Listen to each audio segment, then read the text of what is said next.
Okay, welcome everybody. Today we're going to have David Pereira, which is a excellent professional in the cybersecurity world. And today he's going to be talking about what is open source intelligence or OSINT and how you can get into this field of open source intelligence. Welcome, David. Thank you so much, Leon. Thank you so much. It's great to be here with you guys. And well, thank you so much for take your time and spend a little with me.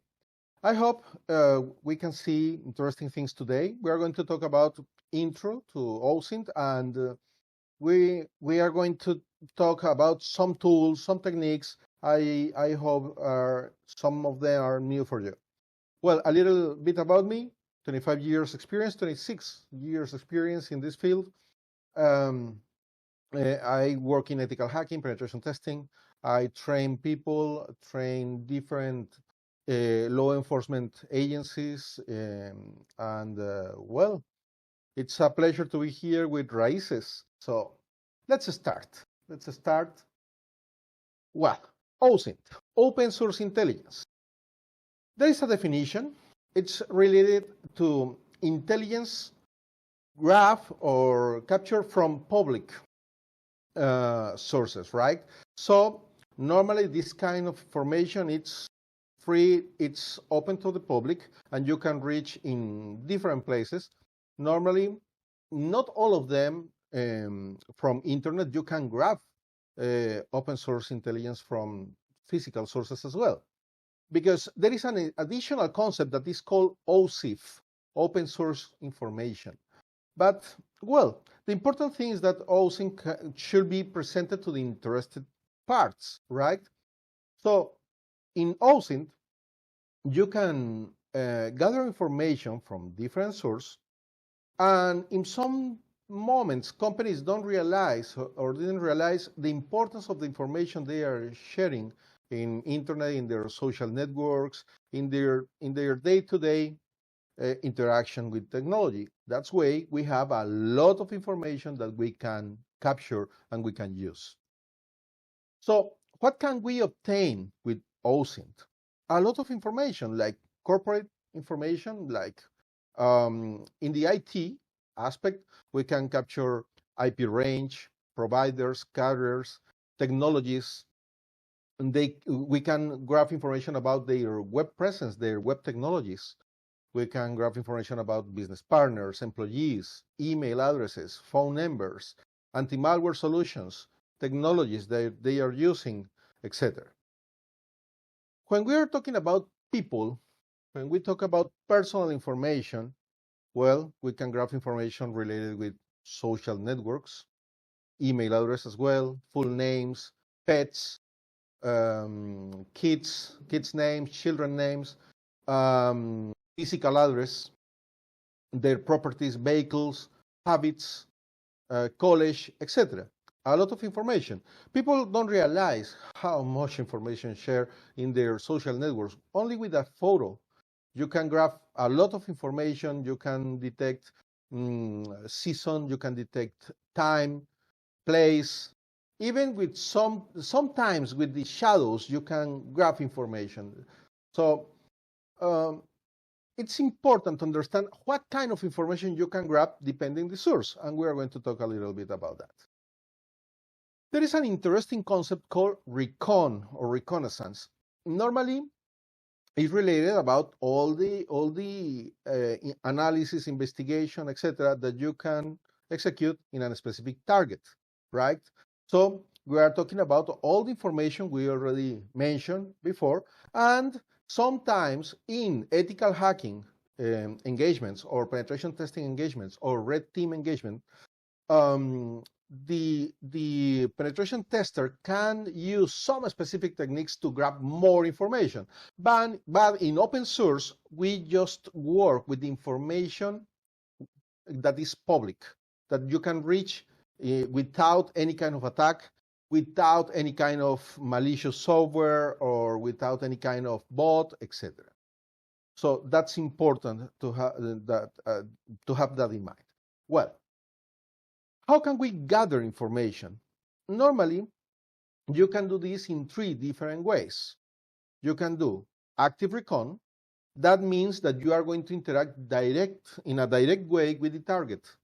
So normally you can call the target, you can visit the infrastructure of the target, you can visit the website of the target, their calendars, etc., all the information they are sharing, and you can interact directly with that information. You can do passive recon.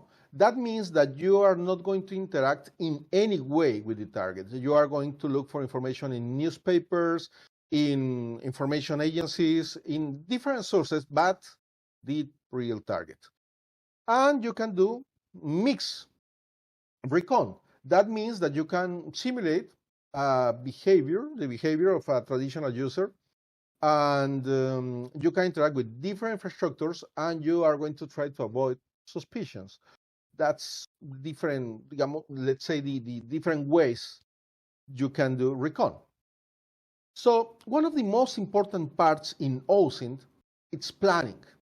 Because as we mentioned before, normally we can grab a lot of information, and that can be overwhelming because you have so much data that you don't know where to start or how to start. So normally the recommendation by my side, it's to start with a gap analysis. That means what we have and what we need to look for, or what information we need to find. So there are some questions that you can ask, like, okay, what do we know? We have the name of the company or the name of the person. We have an email address. We have a username. We have just a phone number. We just have a file. Sometimes you just have a specific file, and you can start from scratch with that file. So you can start with hash. You can start with different ways. Today, we are going to talk about corporate investigation. We are going to talk about subdomains, technologies, etc. But OSINT is an enormous field. So I hope there are more spaces that we can use to discuss different areas. So what do we know? Then what does this information tell us? So, okay, we have an email, but with an email, we can have the first name and the last name of the person, or just a last name and an additional letter, etc. So you need to understand the meaning of that information. And this is special or the special importance of this, it's in pictures. In pictures, you can grab a lot of different information, and sometimes you just pass over and don't notice some important things. So you need to understand, what do I need to know? So we are looking for a name, we are looking for a relations group for this person, etc. So what do I need to know? And then understand, how can we find that information, right?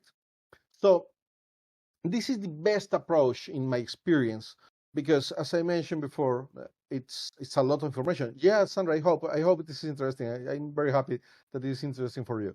So there are a lot of different tools that you are going to use in OSINT. Some of them I call indispensable, tools that you need to execute a good OSINT. So normally we are going to have tools that works in different aspects. Let's go deeply. One of the most important things: organize your information. How to organize the huge amount of information you are going to collect in OSINT. My recommendation is use a mind maps tool like Xmind. I love Xmind. I normally use it for my trainings, and for OSINT I use this tool. So in this case, I'm just starting the translation of this, but you can have an idea. So the first steps when you are doing an OSINT investigation. So I have here that steps. Let me put this bigger. You can see better, right? So some questions. Is there a specific objective, or this is a general investigation? You just need to grab information because you are going to start an ethical hacking or a penetration testing, or a red team engagement, and you need information. Which one is the expected outcome? We are looking for a missing person. We are looking for, we are in a case of there is a kidnap. There is kidnappers, or they are asking for a ransom, etc. What results are expected? What is the motivation of this investigation? And one very, very important thing, is your client a legit client, is a real entity, or it's a criminal? You need to know that, right? Because I suppose that you don't want to work with a criminal. And sometimes the adversaries or criminal groups looks for experts to do some specific tasks. One of them, OSINT, right? So you need to be sure about your client, about the person that is asking about this investigation. Then, do we have enough legal information? Our actions are legal in the country or in the area or in the state that we are going to work? This is so critical. If you are not sure about the laws, regulations that you normally need to know in the place you are working, well, ask for legal counsel. Ask for a lawyer and present the case, and be informed about what you can and what you can't do. And well, comes COPA planning, etc. But well, the important thing is that you see that mind maps are very useful. Normally, this is my mind map to create a sock puppet account. So if you are going to create a sock puppet account, that is another issue or another subject in OSINT, well, here we have the different information. So mind maps are very, very useful when you are working with OSINT.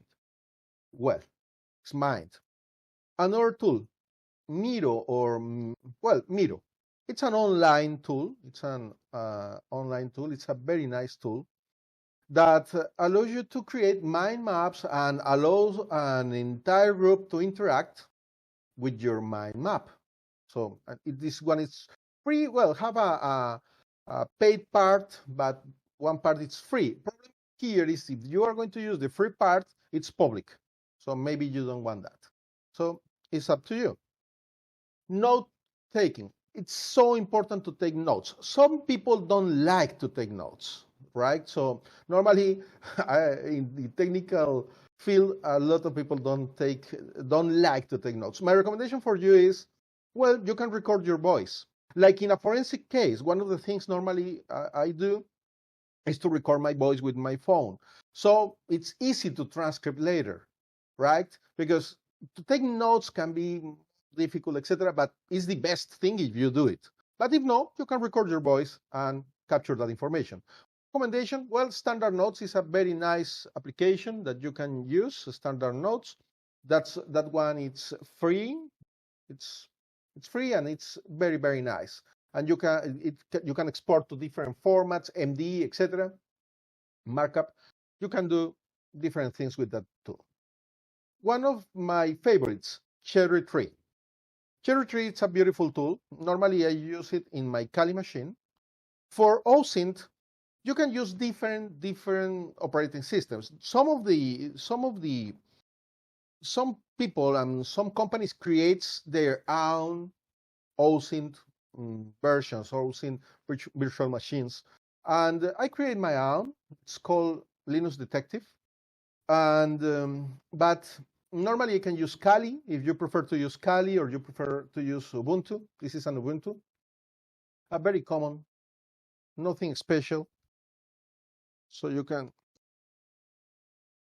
take a look, and this is a common Ubuntu. So it's a 2004. It's up to date. It's nice that you have up to date your machine and use snapshots, of course, just in case. In other space, we can discuss about the protection, the SecOps in OSINT.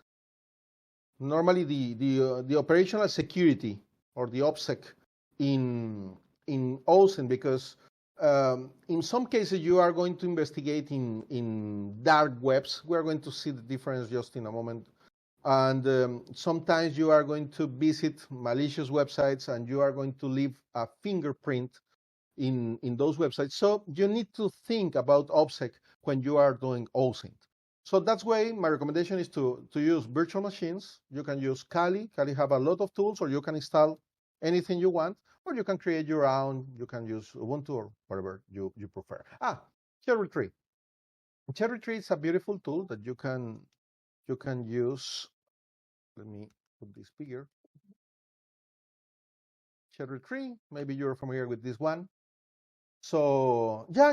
It's which one, Leon? Kali? Of course, it's open source. And my Linux Detective, I can share if you want. I can share, no problem. It's the tool, it's the virtual machine I use for training, for my OSINT training. No problem at all. So here we have the cherry tree. You just can create a new instance and you can create a new node that you can put the target name or whatever you want. And then you can put more and more information. You can add subnodes.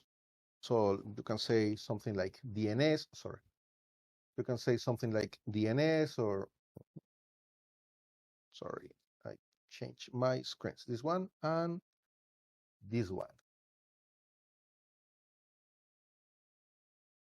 It closed the cherry tree, sorry. So you can create your nodes and you can create subnodes for any kind of information you want to put inside.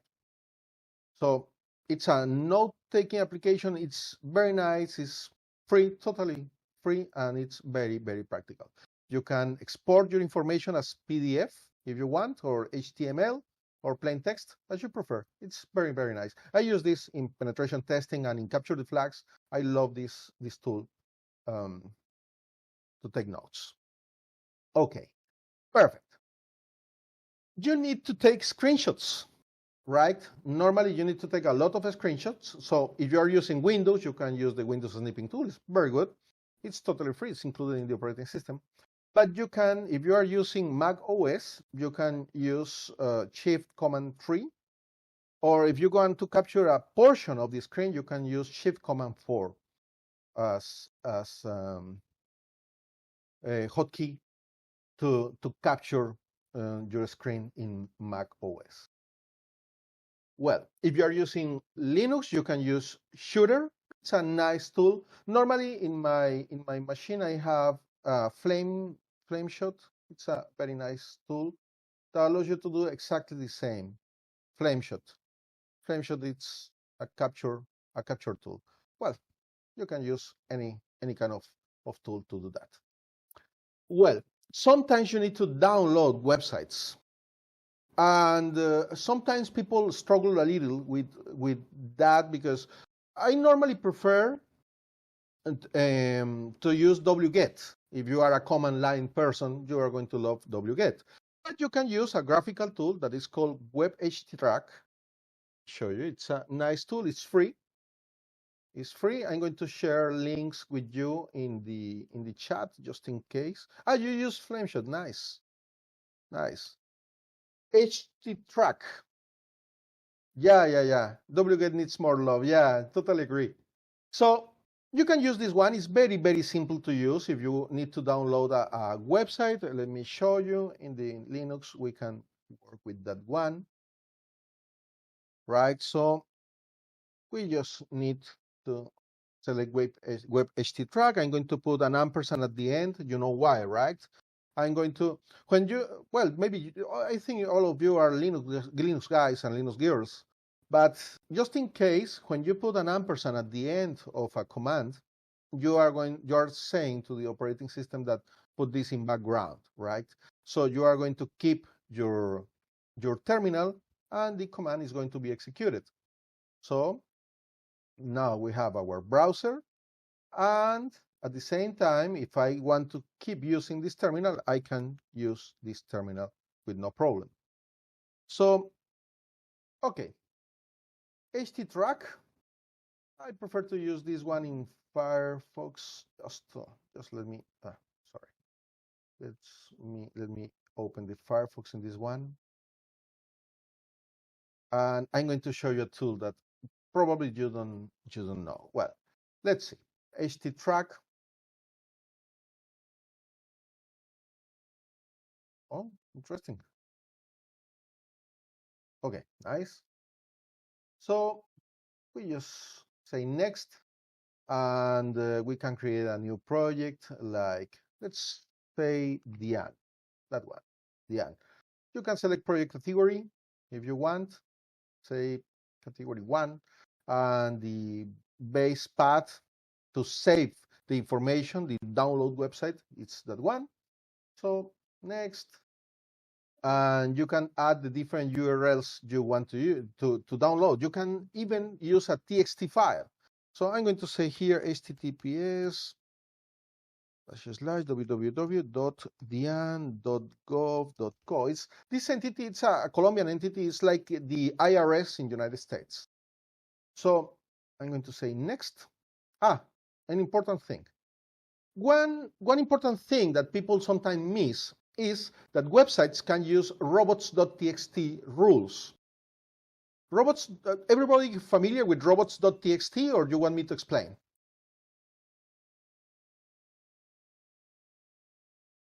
You want me to explain a little? You're familiar? Somebody needs, everybody, it's, okay, I'm going to explain. Let me show you, like Bank of America. Bank of America. Let's see, Bank of America. Bank of America, that's it. And in the website, normally the most of the websites in the world are using a file called robots.txt. That file normally it's used by the browsers or agents like we are going to use, like httrack, to know how to handle the index or the indexation of this website. And you see here, Bank of America is saying, okay, for every user agent, asterisk, any user agent you have, I don't care, for everybody, so applies to all robots. Disallow global, CFDocs, third-party, direct benefits, etc. So the engines are not going to access this, they are not going to index this information because it's forbidden or is disallowed. Normally, from the malicious actor's perspective, it's an invitation, right? If an entity like Bank of America or any entity in the world are saying, I don't want you to index this, the malicious actor normally says, oh, this is interesting for me, and this is interesting, and this is interesting, because you don't want that this information is indexed in the engines. So that's a robots.txt. So when you are going to download a website, normally the most of the tools follows these rules. Normally you follow these rules, well, you are not going to, you can't download the website, right? Because normally everything is disallowed, or the most of the website is disallowed to be downloaded. You see, there are different rules here, and you can take a look at different websites in the world, and you are going to see how they are managing the rules. But one nice thing with this tool is that you can go to options, you can say set options, and you have different options. Right now, I'm going to show you the spider part. In the spider, you can see this option, follow robots.txt. I'm going to say no robots.txt rules. So I don't care if that website, the Dian.gov.co website, allow me to index and download the website. I don't care. I'm going to say okay. That's it. And I'm going to say next. And well, start. And this tool is going to start downloading the Dian website, right? So you can see the progress. You can manage the threads, etc. You can put more threads, more bandwidth if you want. But well, you can see that this tool is working. So it's important for you to have a downloader. There is a lot. httrack is nice. wget is beautiful. But there is a lot. So you can use any tool you want. If you want more information about that, just let me know and send me a message and I can explain more. Well, hash of file and folders. One important thing is, in some cases, your OSINT investigation can be used in a forensic case. So it's important that you can catch and analyze hash, right? So I suppose that everybody is familiar with the hash. And one of the most beautiful websites with a lot of tools that you can use is Nearsoft. Nearsoft have a lot of different tools that you can use. They have network tools, they have web browser tools, they have so many tools, traffic analyzers, etc. It's beautiful. Everything is free here, and I'm very positive that you are going to find nice tools in Nearsoft. But just in case, if you need an explanation about hash, I suppose that everybody agrees that a hash it's an encryption function. It's a one-way encryption algorithm that you can use, normally to have a specific result based in the internal part or in the internal content of a file. Everybody agrees with that, right? If you need me to show, I show. Just let me know what you need me to explain, guys and girls. I'm very happy to explain. So just let me know if everybody agrees with that part of the hash, right? Hash works in that way. You can have a file like, let's see. I'm going to create a file now. I'm going to say nano raices.txt. So we have something here like I hope you are enjoying, right? Enjoying. No, it's okay. So that's it. So I'm going to say Control X, yes, enter. That's it. So I can say md5 sum raices.txt, and we are going to have a hash. So if something changes inside that file, that hash is going to change. You can select any kind of hash algorithm you want. You can say SHA-1 sum and Raices, and well, you can use any kind of algorithm. If I change something inside this file, I say nano raices.txt, and I'm going to put a space between R and enjoying.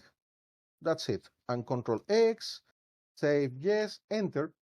And if I call the MD5 sum raices.txt, as you see, everything changed. It's totally different. That's the purpose of a hash. That's why you use it normally in forensic computing to validate that you didn't tamper with the information, that you didn't modify a specific file. That's the idea. And that gives you peace of mind. Normally, you are not going to use MD5. Oh, well, let me rephrase. You can use MD5 and SHA-256 in forensics because SHA-1 and MD5 have collisions. What that means? Two totally different files can have the same hash. So in forensic ways, you don't want that. There is a nice website that you can visit that is called shattered.io, and you can validate if a file can have a collision with another file. So two different files, same hash. So in this website, you can try. I'm going to share this with you. Let me copy this in the chat just in case. And that's it. So, well, that's a collision. Two different files, same hash. But my question for you is, okay, guys and girls, if I return the file like the first time, I mean, without the additional space, I'm going to receive a new hash, or I'm going to return to the first hash, this one. What's going to happen if I remove the space that I put? A new hash. Okay, perfect. New hash, nice. New hash. Okay, everybody say new. Okay, no, not at all. You are going to have the first hash. Let me show it. I love to demonstrate. I'm going to remove the space here. Look. I'm going to say Control X, yes, enter. And let me show you. Same that the first one. Because remember, the hash is based in the content.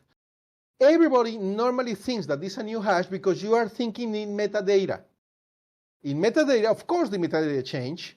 Normally, the maze information is going to change. That means access, creation, addition, dates. The maze metadata is going to change.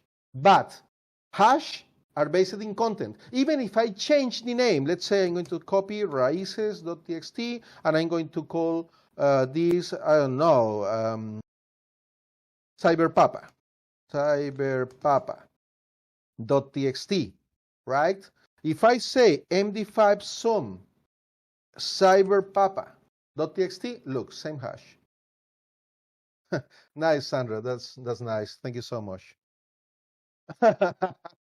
Okay. Okay. Yeah. Johanna, it's so crazy. It's so crazy that something so small like a space is going to mess with everything. And you can damage an entire forensic case just with a dot or a space or similar things. Well, perfect. There are a lot of OSINT sources, right? So I'm going to pass this fast. And let's start with investigations in surface web, because you remember in internet you have three main layers, right? Surface web, that normally we interact with surface web all the time, with Google, Bing, and everything you normally do. Well, not everything. The most of the things you normally do with your browsers, with Bing, DuckDuckGo, etc., are surface web. But you have deep web. A lot of people, it's confused between deep web and dark web, right?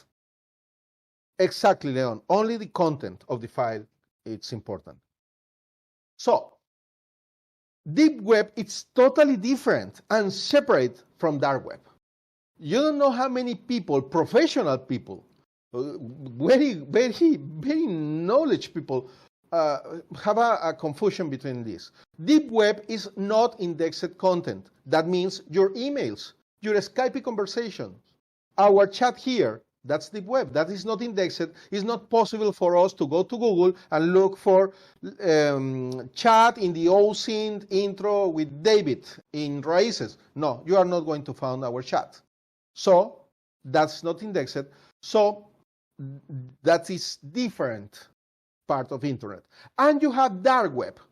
And in dark web, you have different networks. Normally, if I say dark web, everybody is thinking Tor network. No. Tor is not the only one dark web that exists. You have Tor, you have Tribler, you have Freenet, you have I2P. There is a lot of different dark webs.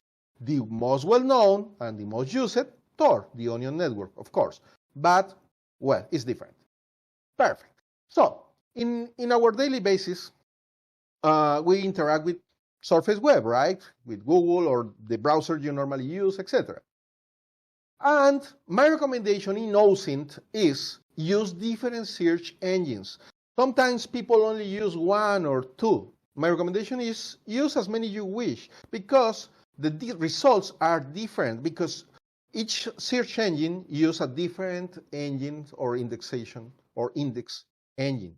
So you can see that the same query have different results, right? This is the best. Yandex for reverse image search is the best one.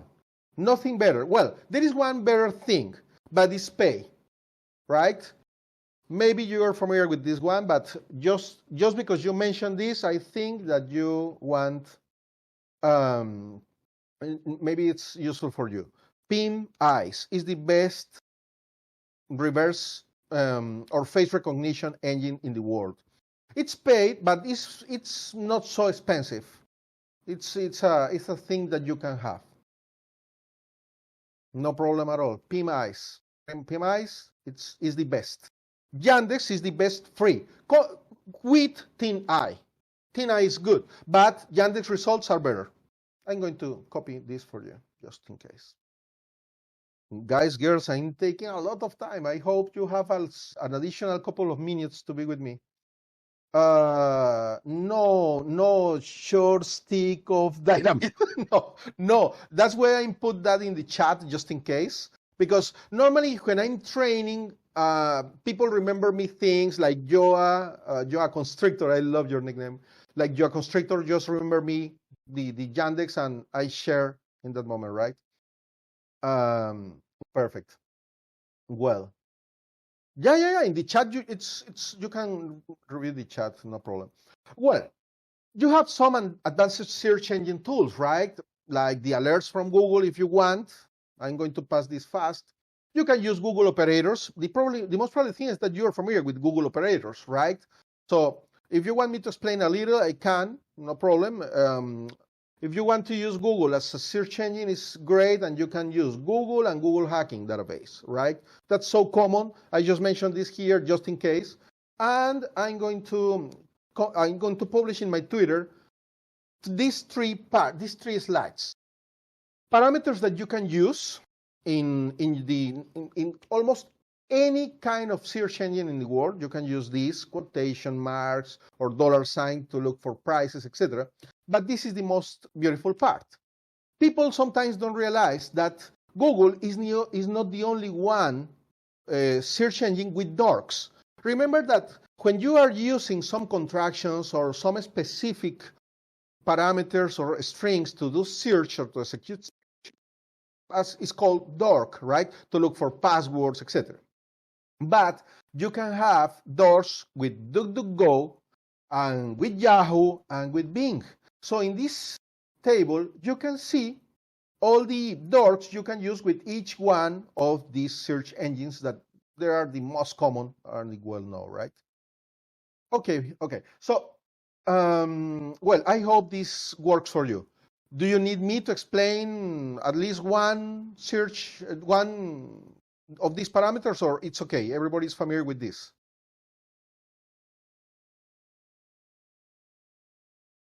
See? Okay, Google Docking is great. Yeah, totally agree, Johanna. Totally agree. You think this is useful for you? Maybe you are going to use DuckDuckGo as well and Yahoo or Bing, right? Because normally you use Google Docs, but not the others. And in the other search engines, you can grab a lot of beautiful information as well. Perfect. I'm going to publish this in my Twitter just in case. And this is recorded. And I'm going to publish this video in my YouTube channel as well. So, perfect. You are familiar with the Google Hacking database, just in case I leave this part. And let's go to the IT infrastructure. So, metadata. We were talking about metadata a moment ago. Metadata is beautiful and gives you a lot of information. Metadata depends about the file. Normally, people think that all the files have the same metadata. The base metadata, yes, but it's different if you are using an OLE file, an object linked and embedded file is different. What I'm talking here? Well, Microsoft Word, Microsoft PowerPoint, Excel, etc. So with these files, you can do beautiful things. Let me explain. Let me go to the Kali machine can be. Let's see, Kali. And I'm going to show you. There is a beautiful tool that you can use that is called MetaGoofil. MetaGoofil. And we can select a specific domain. Let's say dian.gov.co. And I can select what type of files I want. Yeah, Johanna. And you can select the type of file you want to look for, right? And you can create an output directory containing the information, right? So this tool creates the folder I just select and is looking for doc files, Excel files, PowerPoint files. After that, you can analyze the content of those files with one of the OLE tools that is called OLE Meta, that is from Decalash. MetaGoofil, it's the tool that I'm using, right? MetaGoofil, it's very nice. Let's see, we are using that one. And OleMeta is one of the tools from Decalage, part of all the tools that Joa mentioned, right? So with OleMeta, you can take a file and extract all the metadata from that file. One of the most beautiful parts is that you can extract the author, the technology that were used to create that file, etc. So it's very, very useful, OleMeta, and it's very easy to use. Here we have some results, right? So I'm going to say Control C, and if we take a look, how was the name? Okay, yeah. So let's see. Here we have some files, some doc files. So you can say OleMeta, and the name of the file, or you can say OleMeta *doc, right? *doc, and you can say more. And you are going to extract beautiful information. Look, so we can see the last saved by information, the author, right?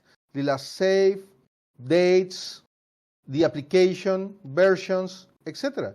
So for you as investigator, it's very, very useful. You are grabbing names of people, you see,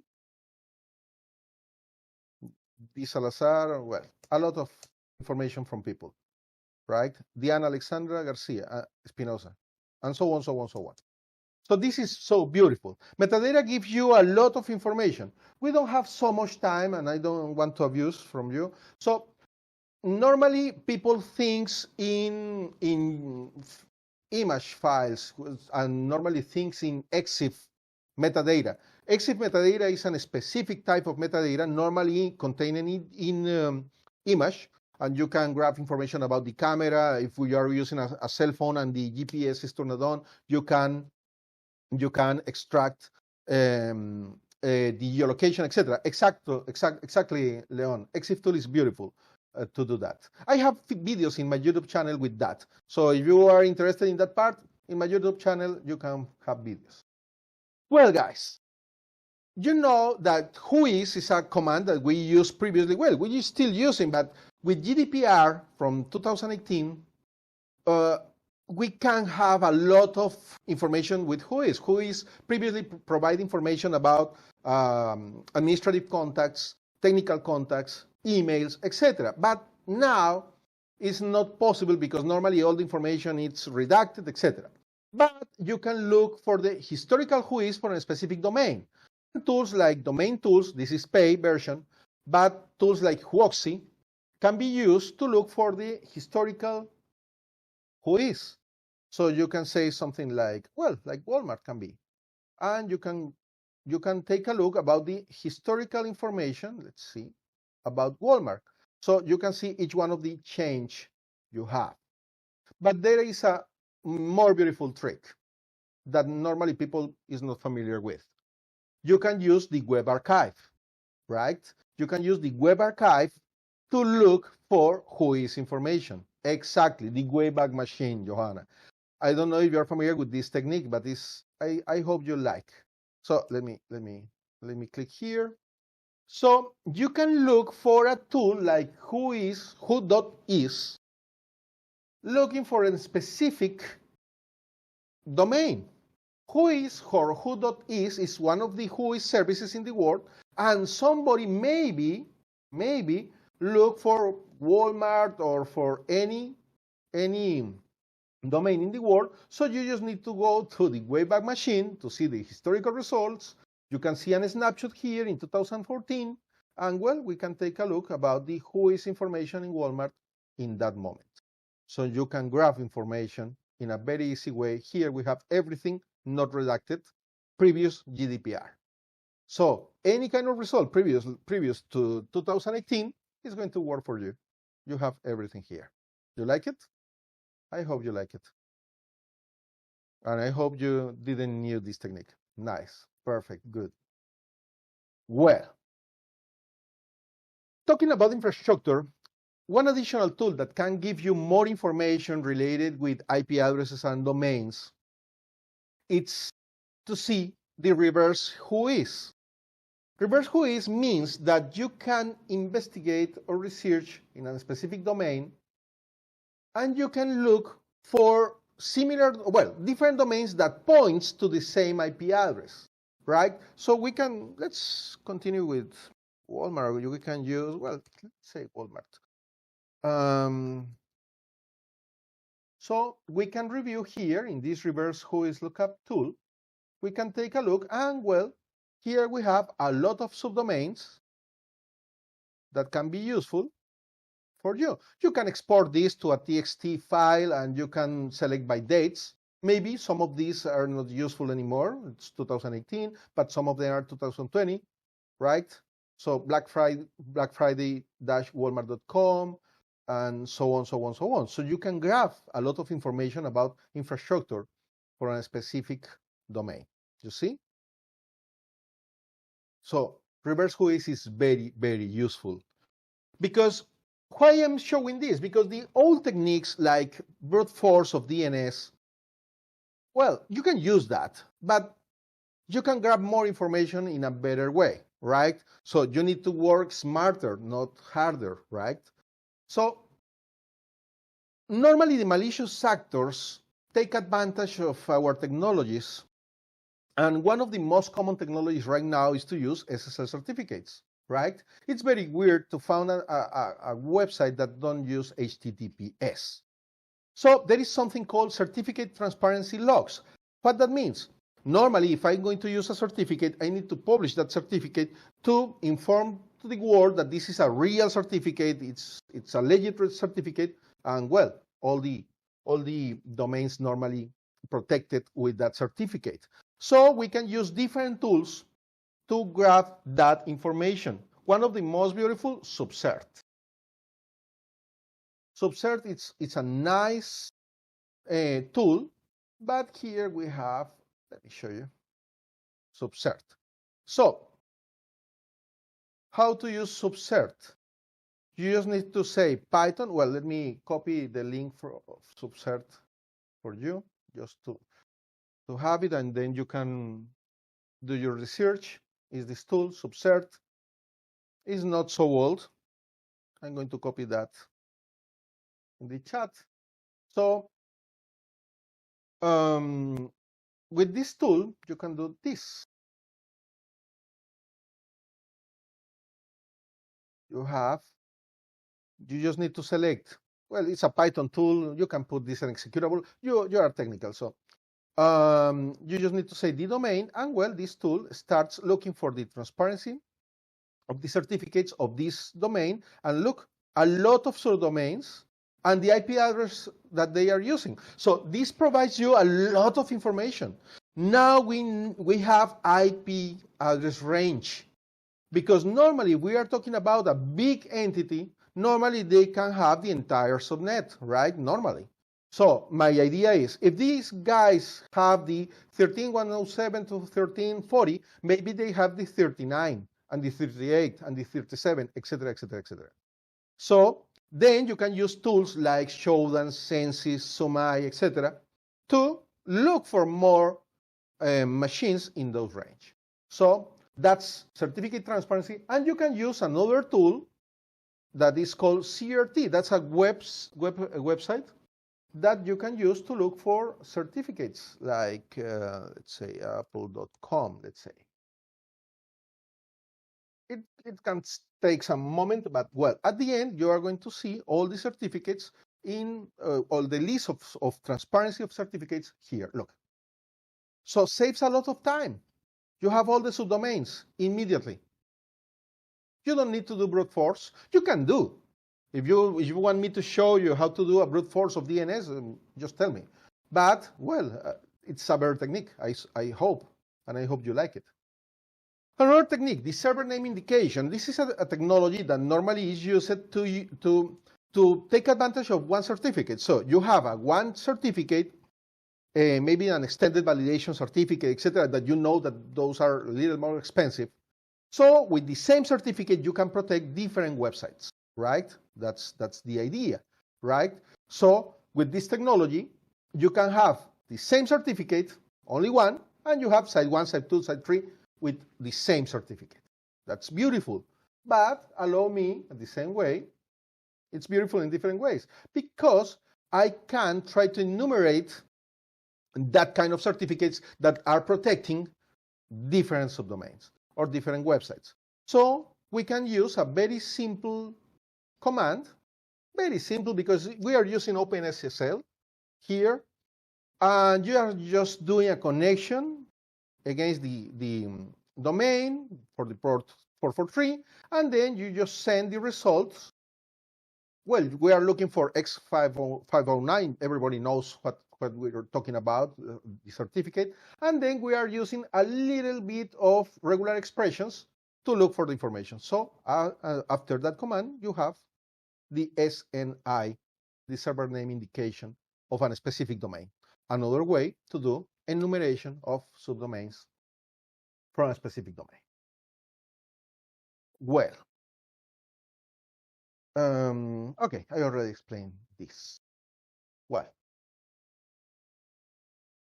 Border Gateway Protocol, BGP, what the backbone of internet, right? So normally with the Border Gateway Protocol, all the autonomous systems, the big routers in the world, can know the routes. So if somebody needs to reach YouTube, so you can know the routes through the different autonomous systems. So there are different tools in the world to query this. One of these tools can be Roptex, right?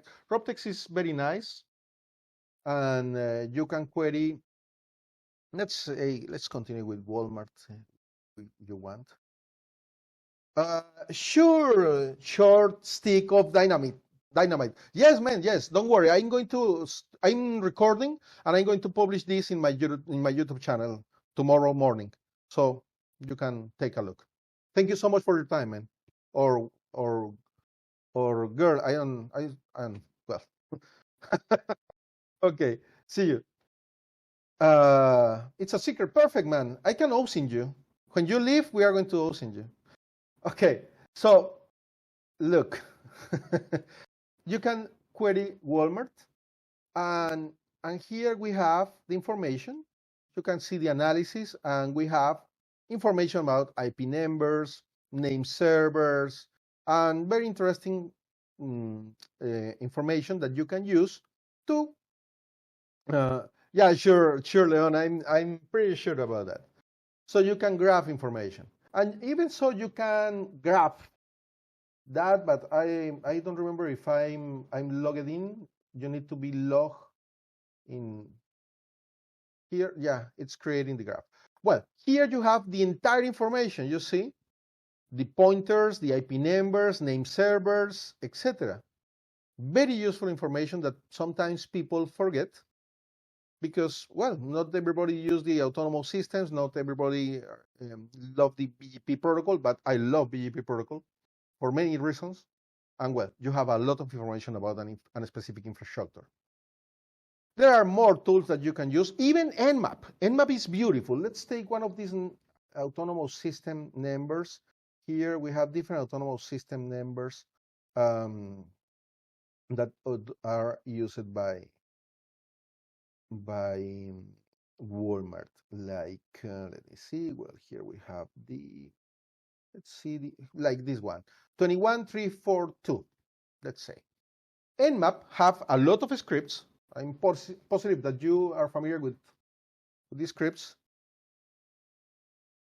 No, Joanna. You are going to see. You can use different scripts in Nmap for OSINT. One of the best is this one. I'm going to copy the command. Let me copy the command. So I'm going to try to do that in my memory. I have it here just in case. So I'm going to show you. Nmap have a lot of different scripts that you can use. This one, let me show you. This one allows you to query the IP address behind a specific autonomous system. You see? So you have some arguments that you need to know for this specific script. Not all the Nmap scripts needs arguments, or a lot of them, you know. Or I'm pretty sure that you are familiar. Congratulations, Johanna! You were so great in the capture the flag. I'm so happy for you. And if you are looking for a job, just let me know, Johanna. Well,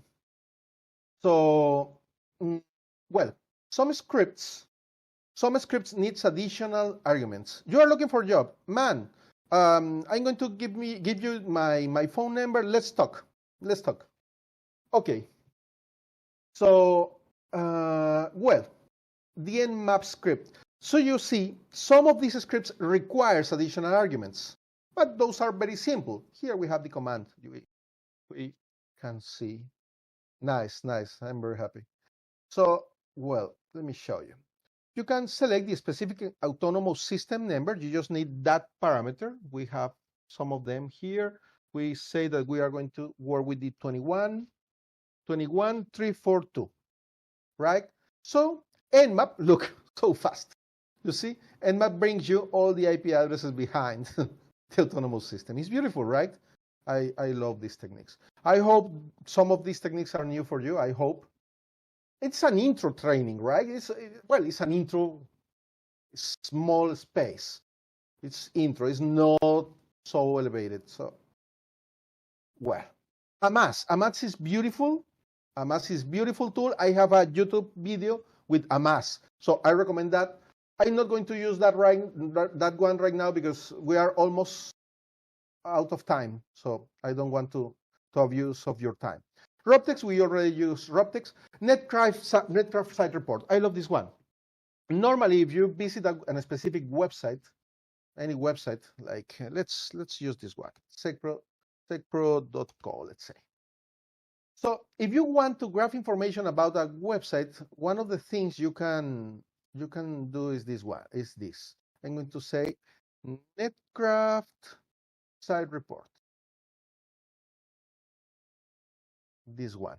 I'm going to paste Secpro here, and let me copy this part for you.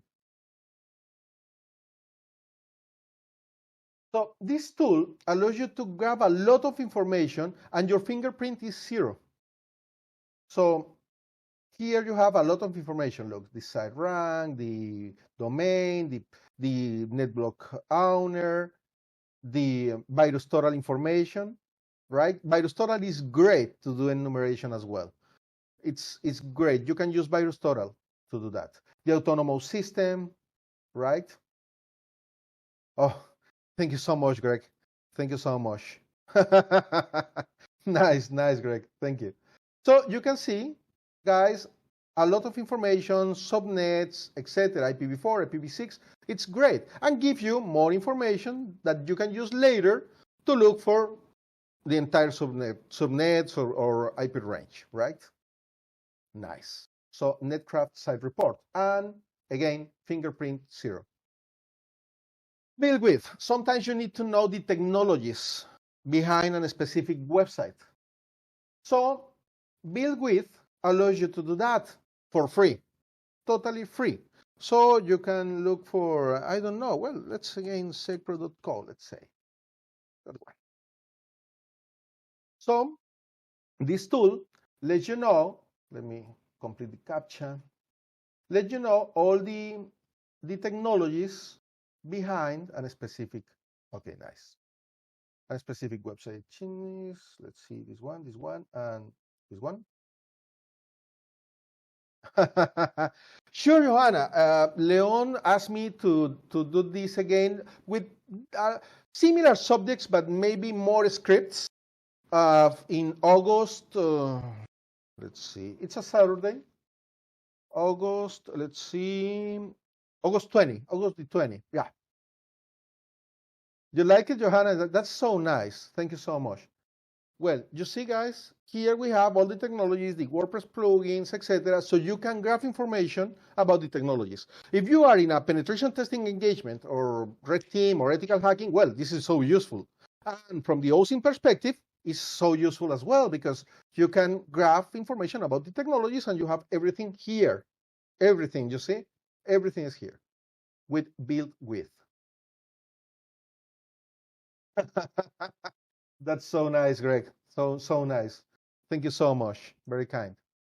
Shodan. I'm pretty sure that you're familiar with Shodan. So I'm not going to show you Shodan because I suppose that everybody knows it. If you want, I can tell you two additional similar websites that maybe you're familiar with them or maybe not, right? So exactly, Johanna, exactly that. So we can talk about census search, right? So you can use census as similar than Shodan. So you can look for a specific IP. I'm going to use one of these IPs that we have previously. Let's see, one of them. 13, let's see, 13 dot, sorry, dot 107 dot 213.40. Nice. So you can say search, and census gives you a lot of information. Shows you open ports, certificates. You can explore. So you can see, let me allow these scripts here. Oh man, I love Shodan. Some days ago, they put, normally I have my subscription. They ask like $5 for lifetime subscription. It's so good. So look, you have here the information with census, connections. It's beautiful. I love census. It's so great. You can have the history about a specific IP. Well, you can log in. I can log. So we can have history. Oh, that's nice, Leon, but no, I'm not honest. Well, I am a student my entire life, but right now not in a specific institution. So I never stop studying. So, well, you have here the information about a specific IP. You can look for host. And in the next time that we have OSINT, I can show you a de-anonymization technique for Tor.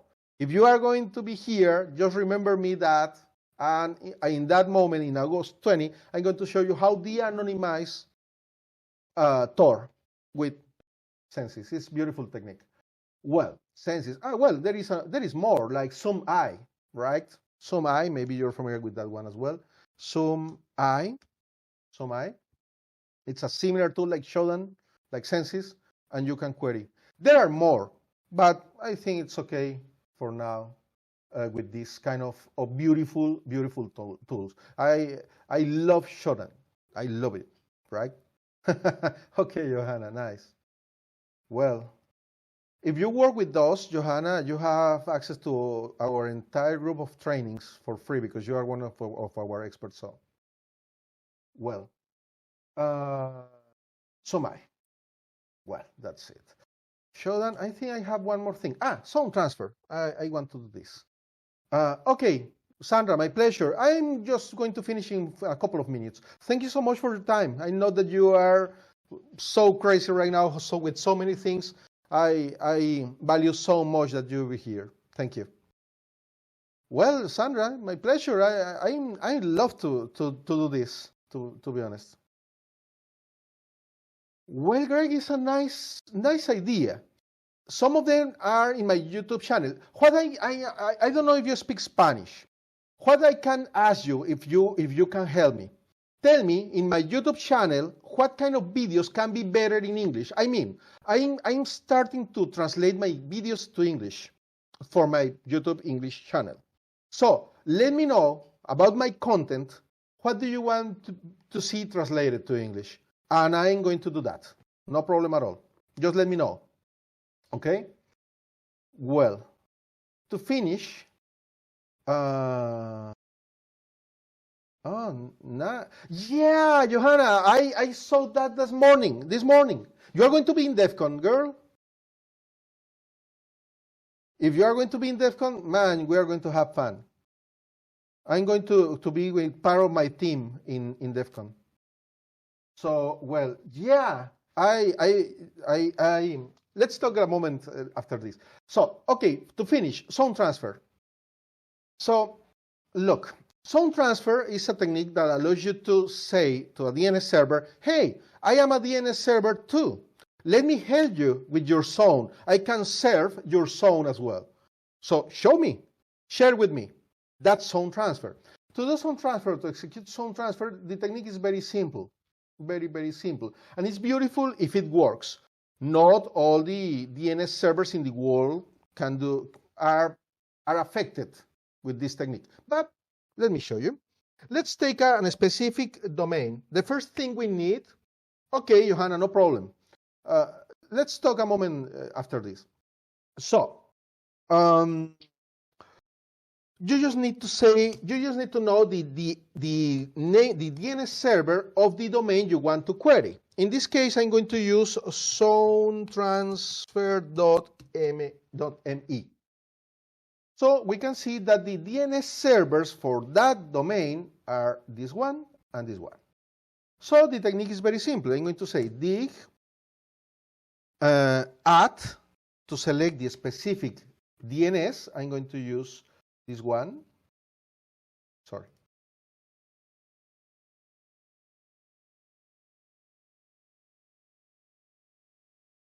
Right. Space the domain I'm going to query. In this case is zonetransfer.me space -t. What I want to do, AXFR. I want to do a zone transfer. I want to execute a zone transfer. That's it. So with a zone transfer, you are going to have all the information from the DNS. You see? We can see that they are using Google Mail servers and, well, all the machines or subdomains, the IP addresses, etc. They are using IPv4, IPv6, etc. You see? That's a zone transfer. That's zone transfer. So it's beautiful. It's very useful to extract information and, well, yes, that's right, Leon. Well, that's everything for today. Thank you so much for your time. Thank you so much for being here. And I know that you are busy people, so I appreciate a lot that you're here.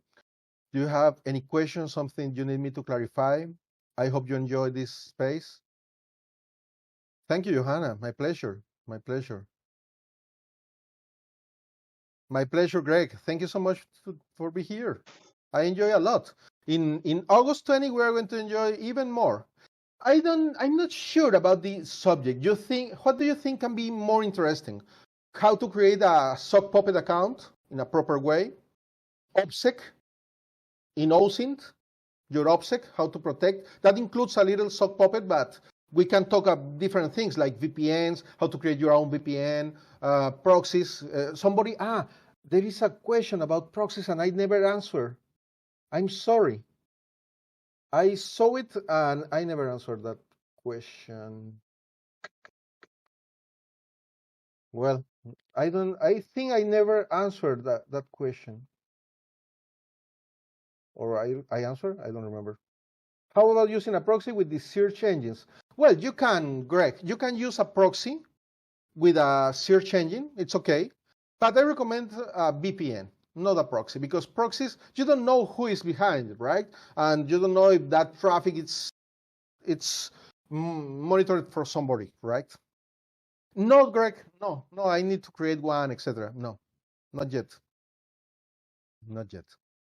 Well, perfect, guys and girls. Do you have any other question? Yeah, Greg, I use Proxy Chains 3 to do Nmap port scanning, to execute some commands like sometimes if I need to test a port with Telnet, I use Proxy Chain 3. But the problem with proxies is you don't know who is behind that proxy. You don't know if somebody is logging what you are doing. You don't normally a lot of them are transparent and normally they are using HTTP. Some of them are using HTTPS. But even so, you don't know if they are logging everything, right? So normally I just use proxies for some specific things, not to normal and more deep things, right? Yeah, exactly. Sock puppet, Johanna, can be nice. Okay, sock puppets, OPSEC. Well, we can do OSINT persons, OSINT for persons. Today we work with infrastructures. Of course, it's just the tip of the iceberg, but we can work with OSINT for people. Yeah, that's nice, Greg. That's nice.